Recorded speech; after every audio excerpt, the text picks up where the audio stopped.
Welcome to today's episode of the Declutter Hub podcast, your channel for super easy, no-nonsense advice on how to declutter and organise your home. Please welcome your hosts, professional organisers Ingrid Jansen and Leslie Spellman.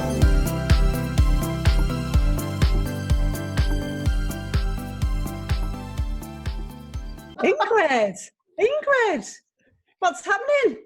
What's happening? Leslie, we are recording our 100th podcast. Woo-hoo! I know, amazing. And you never told me to bring a hat. Hello and welcome everybody to episode 100 of the Declutter Hub podcast. I'm Ingrid. And I'm Leslie.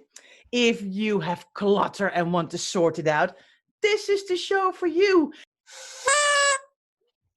That's the last time I will do that, Leslie. Trust me. I know, because it's weak. It's weak. That blower is weak. But it's better than no blower, which is what I've got. But thank you for all your effort, Ingrid, because you look amazing. Oh. And I didn't even know how. I tried, didn't I, and find something. But because my house is clutter-free, I haven't got anything like that in here, which is not good, really. But anyway, so what's today all about then, apart from celebration? I know. We are so excited because it's a really exciting episode because it's our 100th podcast. And before we're going to tell you what we're going to do exactly, we just realized we wanted to celebrate this milestone. And we've got still so many wonderful topics for you to come in the future. So this is not going to be the last one. This is the celebration of everything we've done in the past 2 years. You know, Leslie, can you even believe it? We've recorded 100 podcasts. I know. I mean, I remember that day. So I came down to London. We sat in your living room, didn't we, with our microphone, not having a clue what we were doing with gains and technology and just hoping for the best, and recorded about 4 or 5 in one go, didn't we? So we had a few to put out, and neither of us dare even listen back to those first few podcasts. I'm sure some of these listeners have binged them right from the beginning. They're still with us, hopefully, so they can't have been that bad, but I dare not go back and listen to episode 1. So I hope it's okay. Let us know whether episode 1 was okay or not, because I'm sure it was bad. But anyway. Yeah, we have had our ups and downs with technology, haven't we, Leslie? And of course, we have now not been able to see each other in person for a very long time, but we see each other all the time on Zoom. So we're recording back and forth and we're taking audio out, and we've had all our struggles with technology, but we've survived it. And we are 100 podcasts in, and we're just so delighted that you, our lovely listeners, are still with us, because Leslie, we have nearly got 200,000 downloads. Can you believe that? I think that the way that things normally go, by the time this episode goes out, within a couple of days of our 100th podcast, we will have those 200,000 downloads, which is incredible, isn't it? It's an incredible amount, and it probably doesn't mean anything to a lot of people who are not in the podcasting world, but it really does put us very high on the overall podcast listens. And so it's very exciting. We're a very niche podcast because not everybody has got problems with clutter. So we are super excited about that as well. So, and we want to thank you all for being here and listening every week, because we know that you love it, because you give us loads of fabulous reviews. So thank you so much.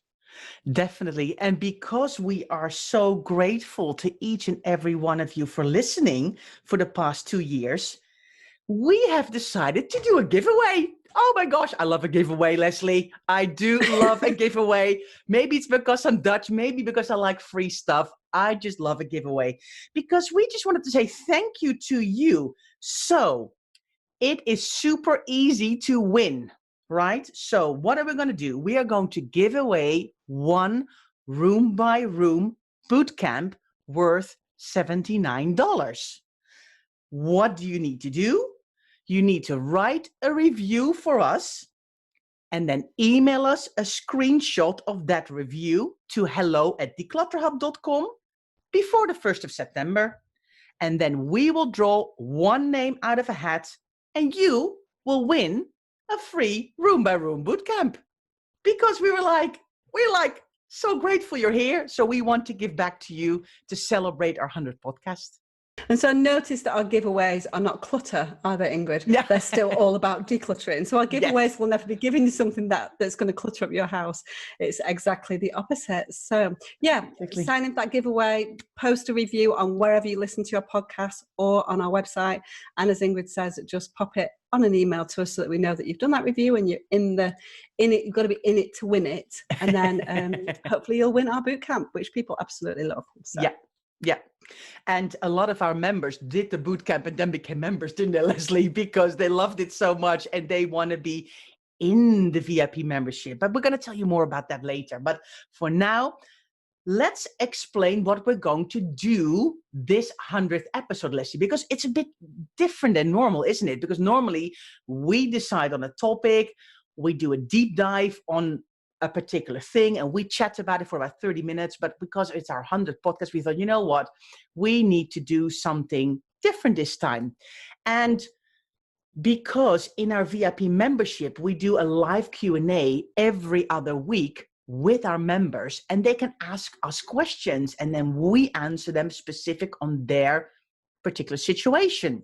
So in the Facebook group over the last couple of weeks, we've been asking our Facebook group members, what would you like to ask us? Which questions are burning and that you would like to know the answer? And we have whittled it down to the 7 questions. We're going to do 7 questions. How long are we going to be here, Leslie? How long are we going to be?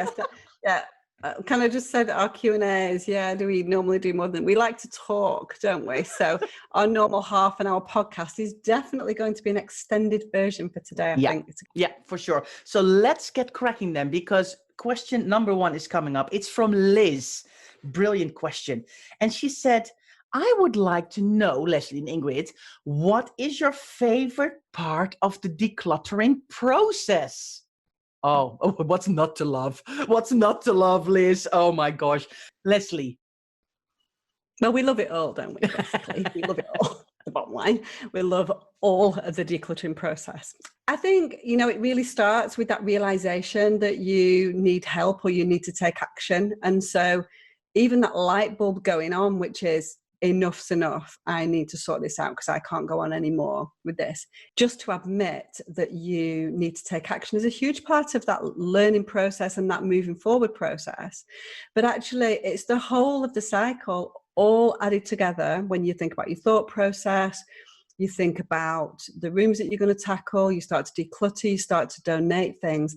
But slowly but surely, the real part of it that I absolutely love is when the light bulbs start to go on and keep on going on and that mindset completely starts to shift. So we start to have a completely different relationship with our stuff. It's not about the stuff, is it? It's never about the stuff. It's always about this change in mindset. And that's certainly what we're all about with our one-to-one clients and with our members and with you guys in the community and on the podcast as well. It's about looking for that complete change in mindset. So that's my favorite part of it. It's when the realization hits that you can do this and that it's not as hard as you thought and that you are making fantastic progress. So for me, it's the mindset shift. What about you, Ingrid?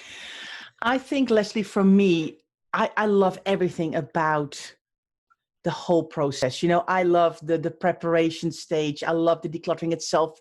The categorizing is, I think, one of my favorite things. That you really start to see, oh, wow, this belongs here and that belongs there. And then you've got larger categories and then the subcategorizing. But for me, it's really when both my clients and the members in the membership say, oh my gosh, it has a home. I can find it. It's so easy for me to get out of the house in the morning. I'm going on holiday and packing has just become a breeze because I know where everything is. Wow, I had no idea how much I had of stuff, but now when I put it all together, I suddenly realize I've got loads and I need to thin it out. I'm going to save so much money. It's different parts in the cycle, I think, that hit the spot for me. And I think that's just so amazing to see that change, that people realize they have more than enough in their house. They just need to put it somewhere that it makes sense to them. And then they can use it and love it and finish it and use it up. Yeah, and I think it's fair to say that it's different for different people as well, isn't it? So there's no one one part of the decluttering process that really sticks out. It's not your kitchen or your bedroom. It's very different for different people. So, but there will be that milestone then, that kind of that barrier that people break through, and that's very different.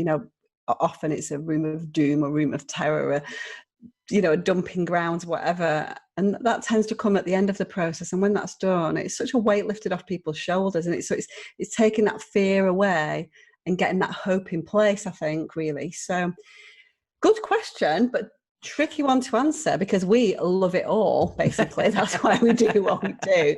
Right. So question number 2 is all about decluttering and organizing recipes. So thank you so much, Carol and Kiri, for both sending in this question about recipes. Now, Leslie. I think it's really about a level of honesty with yourself about how you actually cook. And so things have changed quite a lot over the years in terms of the way that we seek out information about recipes. And so we used to use cookery books. We used to use things out of magazines. We used to store things out of magazines. We used to have things handed down through the generations. And that is still the case. But quite often now, we will also use an online version of a recipe. And the reason why we do that is because it's so easy. So basically everything is indexed and categorized within Google.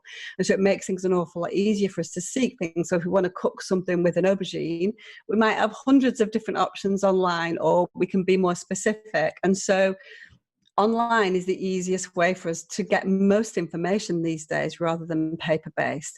So first things first, you need to look at how you're actually devouring that information. And then once you've done that, it's about looking at the recipe books or the recipes that you've got. And honestly, the ones that are the cleanest tend to be the ones that you're not using. So there's a bit of a giveaway there, isn't there? In that the dirty books, the ones that have got all the food splattered all over them, they tend to be the ones that you're using most of the time. So it's a little bit of a giveaway. So decluttering is about a level of honesty and looking through those books with exactly the same decluttering questions as you have for everything else. Do I use it? Do I need it? Do I love it? What is it about those that means that you want to keep so many? Maybe use a number strategy. So say I'm going to keep 5 of that one, 5 of that one, different things like that. There's different options for cookery books. It's quite complex. Books is a complex matter, and cookery books sometimes is even more complex than regular books.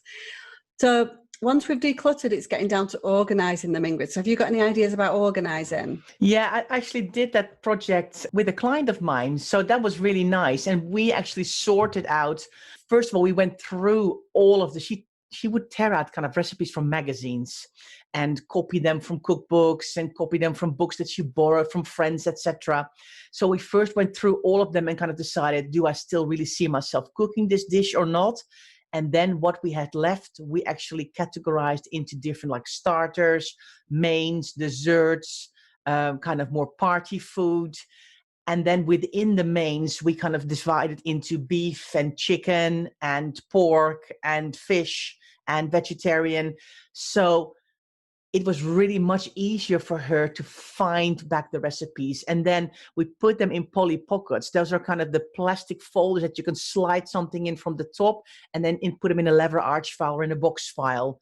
What you could also do, if you've only got maybe 10 or 20 recipes, maybe buy a display folder and put them in there. So it's really easy to flick through, and the paper itself does not get food stains on them, but you can just still wipe the plastic clean. So those are a couple of ways. If you still work with paper-based things from cutouts from magazines, that might be a way to move forward.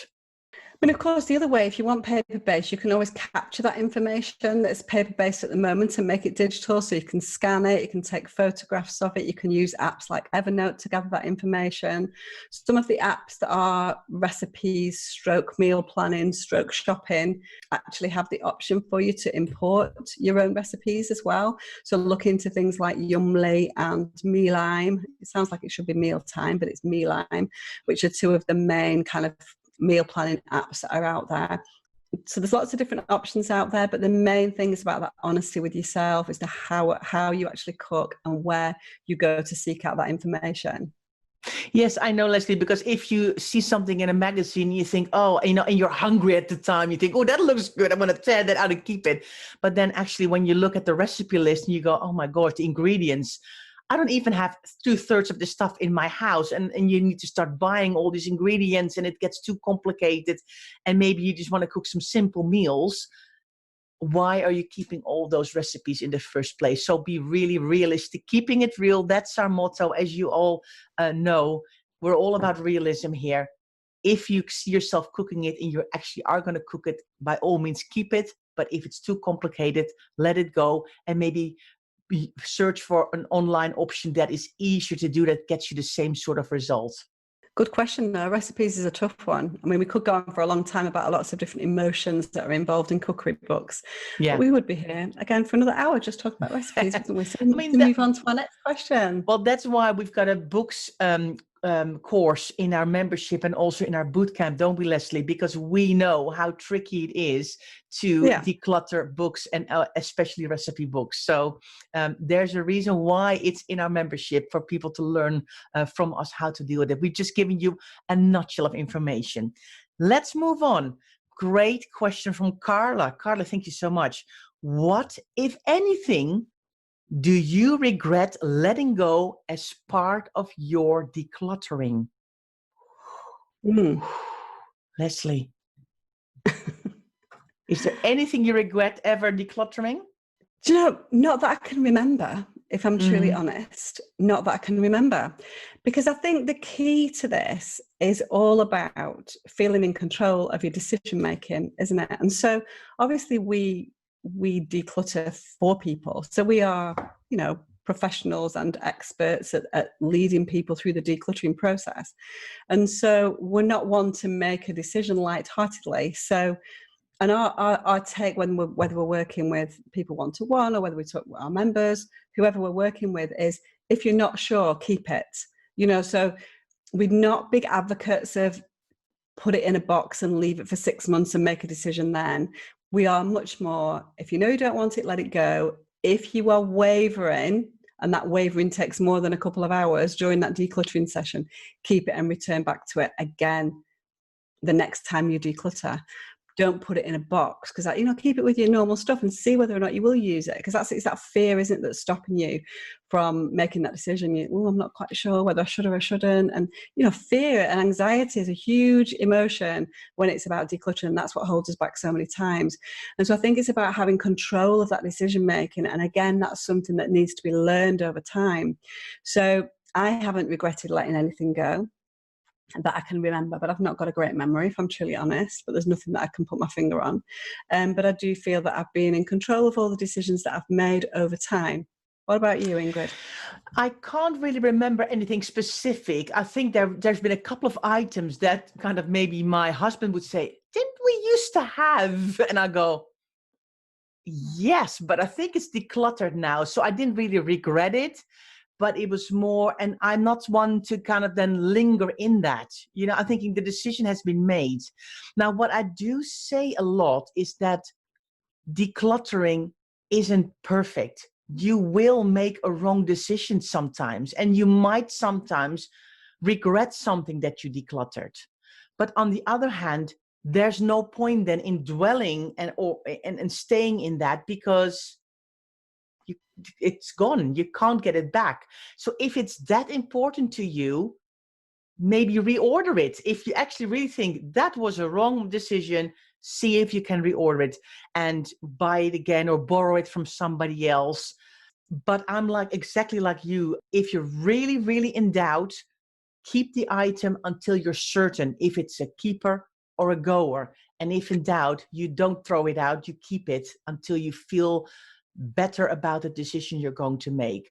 But sometimes, you think you're ready, you let it go, and then later you think, should not have done that, but should have doesn't really get you anywhere. It is what it is, and nothing really comes to mind that I think, that was a bad decision. If it's a bad decision, it is what it is, and I just move on after that, I think. the area that you might have problems with is a sentimental area. And so certainly when we're working with people, sentimental comes way down the line, you know, once you've really worked out your other decision making on the more standard things that you've got in your house. And the more standard things that you've got in your house tend to be able to be rebought. And so, and if it's really expensive, you're going to, at that point, you're going to think, maybe not. Do you know what I mean? So maybe the question is, has something gone missing during the decluttering process that you have struggled to come to terms with? You know, there's things like that, because things get lost in a cluttered house really quite often. So it's things like that. But I think you've really got to focus, as Ingrid said, you've got to focus on the positive things. If you have decluttered 50 items and taken all of those items out of your house, and all that clutter has gone from your home, and you regret one thing, you need to focus on the other 49, don't you? And not on the one that you made a mistake on. Yes, Leslie, I think we're both really big advocates of progress, however little, is still progress, and you're moving forward. And you can't go back to the past and change the decision that you've made. You've made the decision to the best of your abilities at the time, and now you just need to move on and take the next step. It's never about having a perfect house or having a perfect room or having everything perfect, because that will just, I think, completely debilitate your moving forward in the process. So, of course, you can regret something sometimes, but staying hung up on it doesn't let you go anywhere. It is what it is, and you just move past it.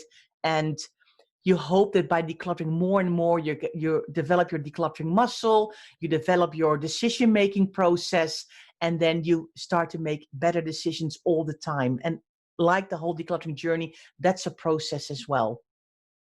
So, next question, Leslie. Question number 4. We put this in on purpose, didn't we?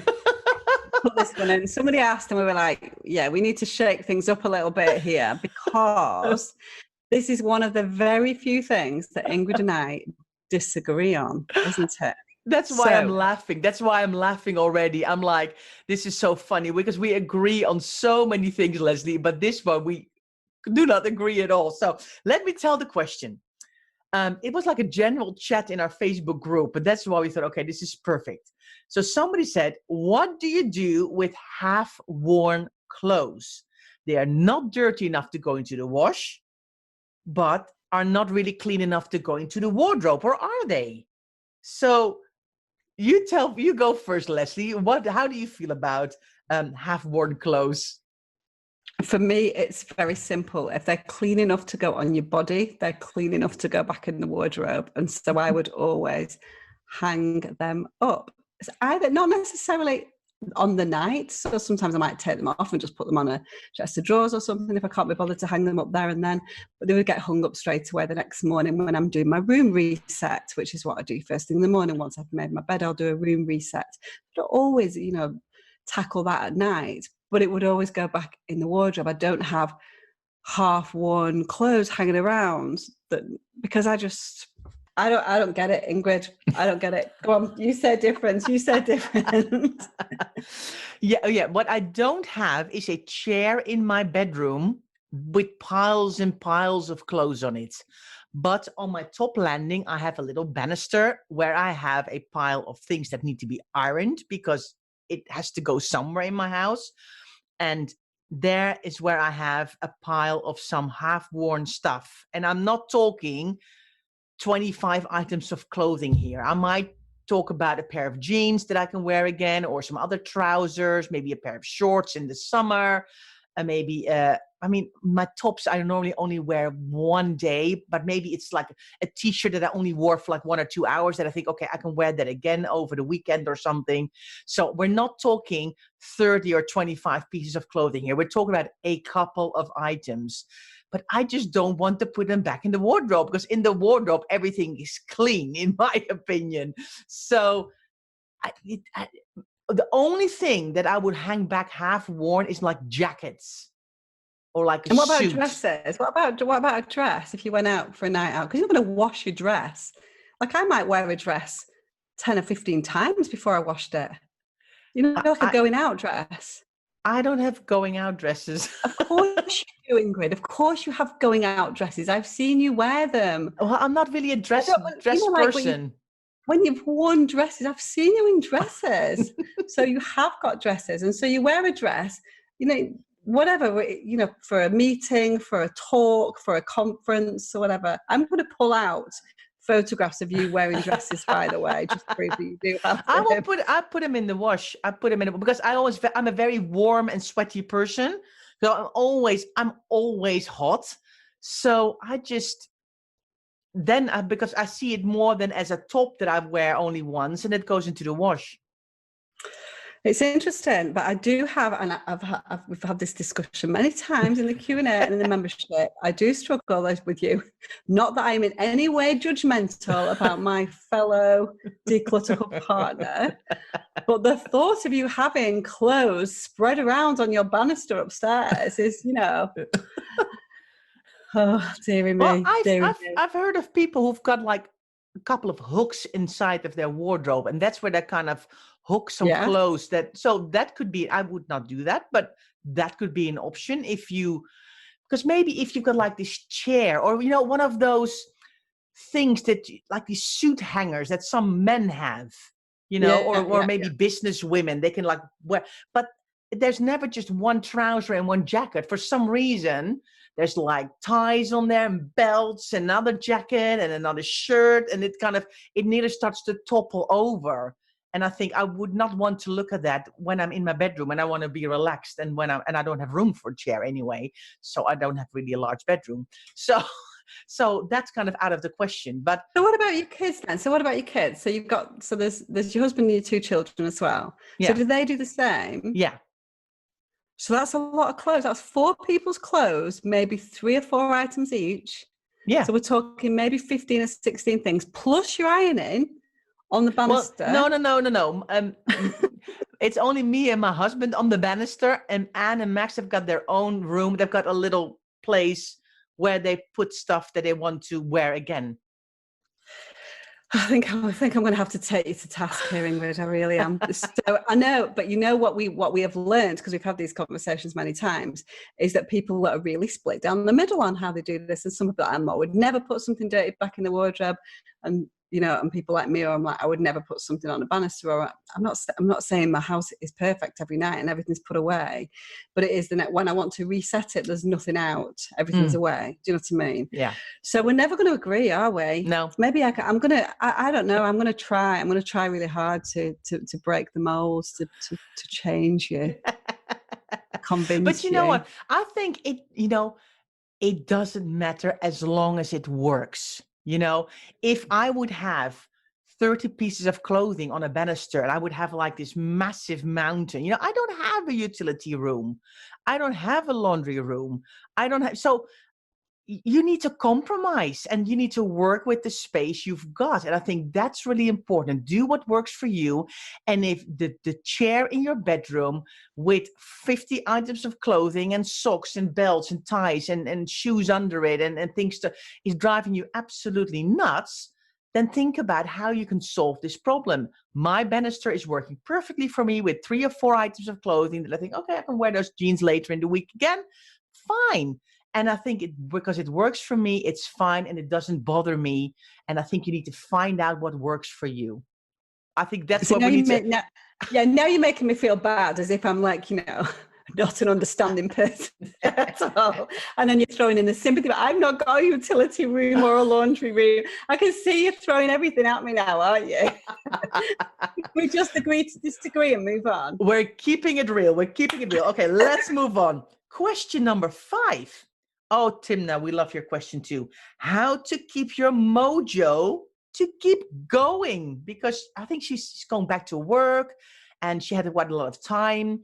And now she's going back to work. She's like, how do you do it all? How do you keep your mojo to keep going? I think you need to feel supported, don't you, in your journey? And that can come in lots of different ways. It can come through. So what we can do, we can only talk about what we can do really. So how can we keep your mojo going? there's lots of people who listen to the podcast while they're decluttering. So decide what they're going to declutter, put the podcast on, and it's kind of like a friendly voice, hopefully, in your ear while you're decluttering. So that's one thing. I think draw on a community before and afters, give yourself accountability. So post what you're going to do that day. And then, because the nice thing about this community, which we've got loads of different communities, whether it's podcast community, membership community, the Facebook group community, people are supporting each other and saying that's amazing. And isn't it nice to have a pat on the back when you've done something well? So I think that can be a big motivator for a lot of people to get your mojo back as well.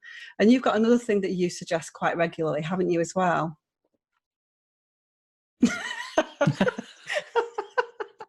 What is that? Now, I could edit this out. I could edit this out, Ingrid, but I'm actually going to leave it in just because you were so mean to me before. Yes, you do have one that you wrote down on our notes when we were doing the podcast before. So what is that, Ingrid? I can't even remember, Leslie. Well, I've got an excuse. I've just come back from holiday, so. Why don't you? It's on your notes. Why don't you look at your notes? So we'll put the unedited version in for everybody to see. You wrote on my behalf to promise yourself a treat. That's what you wrote down for me. All right. I got you. Yes, I've got the perfect option here to get your mojo. Promise yourself a treat, and it doesn't need to be stuff. It can be to get yourself a nice haircut, or go out for a walk, or call a friend, or just sit down and read a book. I mean, it can be complete mayhem around you, but just sitting down and just reading a book, or reading a blog, or listening to a podcast, or just sitting there and just doing nothing for once with a cup of tea can be incredibly helpful, just to kind of calm yourself down again, control the overwhelm, and just think, you know what, okay, what's my plan here? What's my goal? How am I going to do this? And how am I going to break it down? And I think when you lose your mojo, it's because you feel super overwhelmed. And you're like, oh, you try to flit from one thing to the next. And I mean, for me, I'm a list maker, as you know, Leslie, and a lot of our listeners know this as well. I mean, I did the same thing. Like I said, I've just come back from holiday and had all these things in my head. And I was like, oh my gosh, there's too much going on. And I just started writing some stuff down. And I'm not expecting myself to do this whole list within the next 2 days, because that's impossible, because there's so much on there. But for me, it was just a way to calm my brain, think, okay, it's on the list. It will get done at, somewhere this week probably, but at least it's not clogging up my brain and the brain power that I need to use to kind of focus and go, right, okay, this is my next step, that what I'm going to do. So sometimes just sitting down and just doing nothing for a while can really help you go, okay, I've got some energy back now what I'm going to do and how I'm going to take the next step forward. I'm sorry. I'm just really laughing because I just got this vision in the middle of you talking that you look like Tin Man, Tin Man. So I was like, and so I was struggling to focus.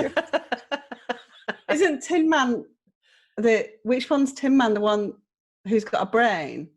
Is Tin Man the one with a brain? Yeah. Yeah. So there you go. There you go. Well, I'm like Dorothy. I'm like Dorothy with the slippers. Yeah. You need to start working on your list and stop trimming your house up and wearing Tin Man hats. That's what you need to do, is to get through your lists.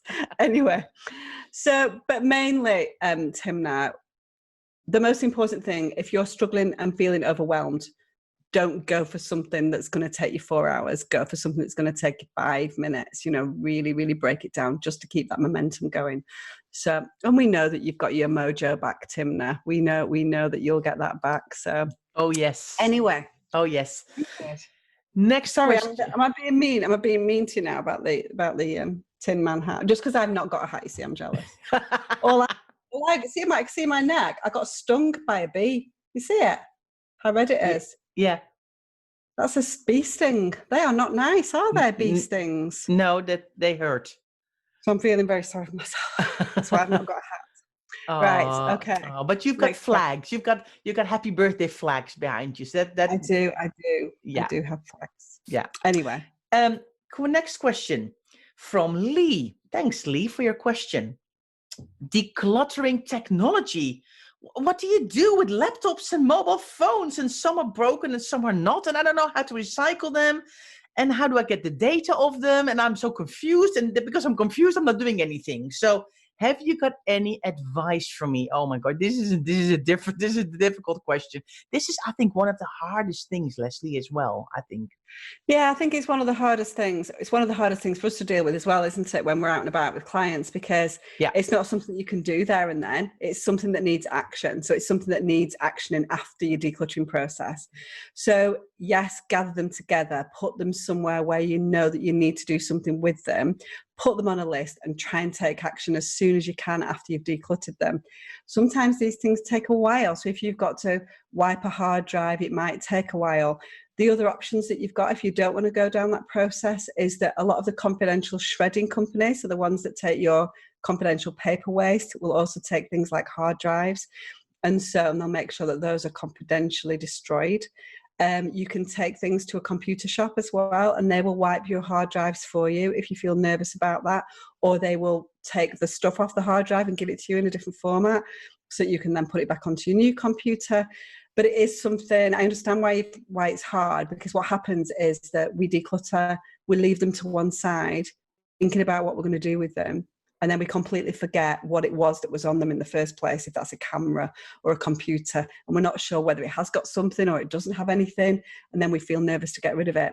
So the most important thing is don't procrastinate on this. This is something that needs action straight away.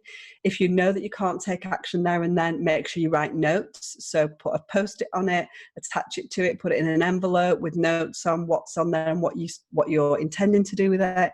It's really important to do that. And it's actually a really great feeling when you do it and get rid of all that technology from your home, isn't it, Ingrid? Yeah, I think it's one of the trickier things to do within your house. You can also factory reset. I think with phones that works quite well.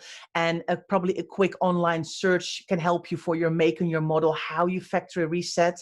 But of course, you probably need to charge the battery first. And the trick is what we do, we get our new thing. And we're like all excited about our new mobile phone, for example, and we're like fiddling away and transferring things. And then kind of the old one kind of gets left to the side instead of going, okay, my new one's up and running. I now need to make sure that I finish up the process with the old one. And I now immediately delete the contacts or delete the emails or information once I'm sure that everything is on my new device, and we kind of leave it and we kind of move on with life. And that's when you get a mountain of old technology. And it's not only things with plugs as well, Lee. It is old cassette tapes. It is old videos from that we can't play anymore with somebody's wedding on it, or a party, or something you recorded on a video camera. So yes, this is not something you can do when you are in the middle of decluttering your house.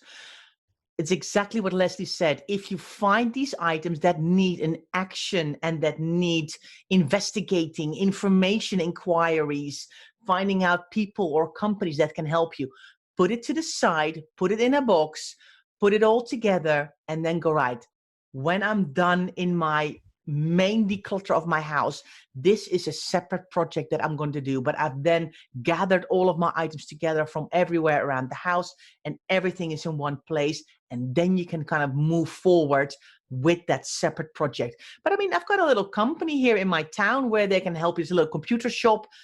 They can help me as well if I would struggle with something to get the data off. So good luck, Lee, with that. And don't forget that anything like that is empty and no longer in use, you can donate it. You can bring it to the recycling center. There is lots of companies where you can send your mobile phone to and maybe even get some cash for it if you're lucky. Maybe an old computer can bring happiness to somebody else if it's not really that old, but you've upgraded for other reasons. So don't just leave it lingering in your house somewhere and you've got a mountain of wires and a mountain of electrical equipment and nobody knows anymore what's going to happen with it. Right. Now, Leslie, our last question is from Victoria, and she wants to talk to us about what if items. Now, you might wonder what if items are, and she means seasonal entertaining stuff, coffee table books, clothes that don't fit anymore, collections that you've collected in the past but are no longer interested in. What if? What do you do with this stuff? It's a tricky one, isn't it? It's not something that we can really answer easily, because that is the crux of a lot of decluttering. The deeper emotional connection to stuff that we have is all about that what if, and we would call that worry or anxiety or fear of letting go. So that pervades most of the areas of your house. Oh, I'm not sure whether I want to keep it. What happens if I need it? What happens if somebody else needs it? There's so many different things. And so it's all wrapped up in the thought process that you need to go through when you're decluttering your home, to take yourself out of your comfort zone and learn about making the right reasons that represent the life that you're living at the moment. That's the important thing.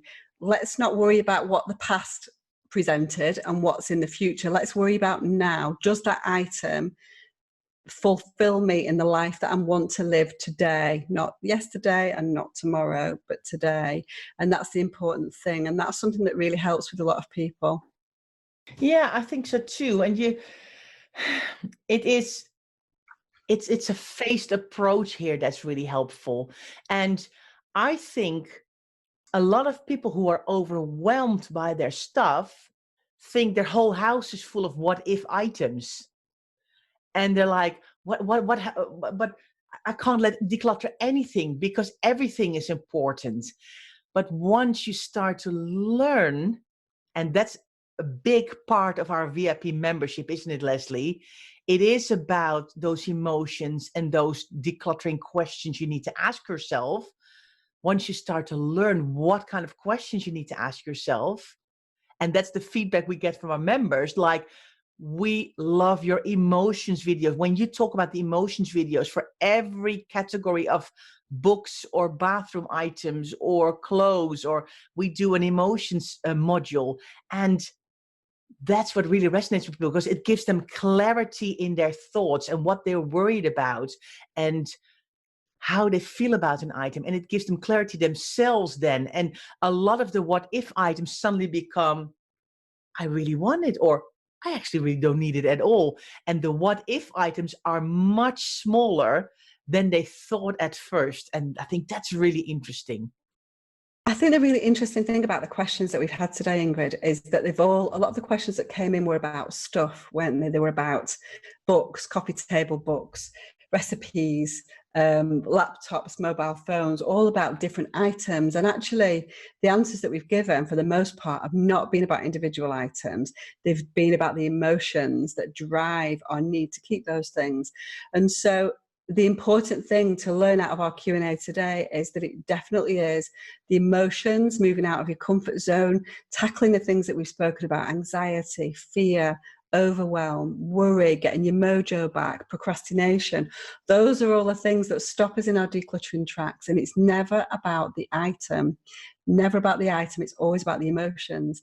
And so what we say quite often is that actually the stuff that goes out in the charity bags, of course, that's the tangible benefit that we see, but it's more about what's up here that is the mindset. So they're getting rid of the bags of stuff. Of course, we want that to happen, but that's almost a byproduct of the decluttering process. So it's all wrapped into one. So hopefully today's questions have given you a little bit of insight into the way that we work, certainly, and the way that our mind then works in terms of the decluttering process. If we go all the way back to the very first question, what's our favourite part of the decluttering process, is mindset and going through the whole cycle to get you to a point where you have a completely different relationship with your stuff.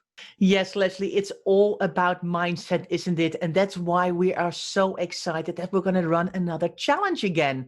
On the 14th of September, Leslie and I are starting a 5-day decluttering free challenge. And we're going to have daily lives. We're going to have a Facebook group. We're going to have workbooks. And we'd love for you to join in. And we're going to share everything with you about our Reset Your Home system. So if you'd like to know more, go to declutterhub.com and then you'll find all the details about the challenge. So I think we're nearly coming to the end of our 100th podcast. I'm a bit sad actually that it's at the end, because we won't be able to celebrate now until we get to 200, and that's another 2 years away. So that's quite a lot of work to do before we get to 200, isn't it? Oh no, it's fine. We're celebrating again next week, because our membership is 1 year old, isn't it? So we're celebrating again next week, so that's fine. We just wanted a quick reminder about our giveaway that we mentioned at the beginning. So if you need to be in it to win it, as they say, we are going to ask you to do something for us in return for the giveaway, which is to post a review of our podcast on your podcast player or on our website. Reviews are fantastic in getting word out there that we do a podcast that hopefully you all enjoy and that other people will love. So post a review on there. Screenshot it or copy and paste it, whatever you want to do, and send it to hello@declutterhub.com so that Ingrid and I know that you've posted that review. And we can then put you in a hat and we can draw them out by, I think we said the 1st of September. So 1st of September is the deadline. If you want to win access to our room by room boot camp worth $79, that's what you need to do. We would love to see your reviews, and we hope a lot of you actually come and join us. And we can't wait to make somebody really, really happy. So that's it for this episode. Leslie, I love my bunting. I'm going to keep it up. I think I'm going to keep my little bunting up until next week, because then we're celebrating our 1 year membership, like you said. I'm not going to wear the hat for a whole week, because I'm really glad I can take that off now soon. But the bunting is going to stay up. So Leslie, that is it for this episode. I wanted to say a really big thank you to everyone who has submitted questions. And if you think to yourself, I want to submit a question to Leslie and Ingrid, come and join our membership. We do live Q&As every other week, and you can ask us within reason whatever you want. So thanks so much for listening. We really appreciate you being there.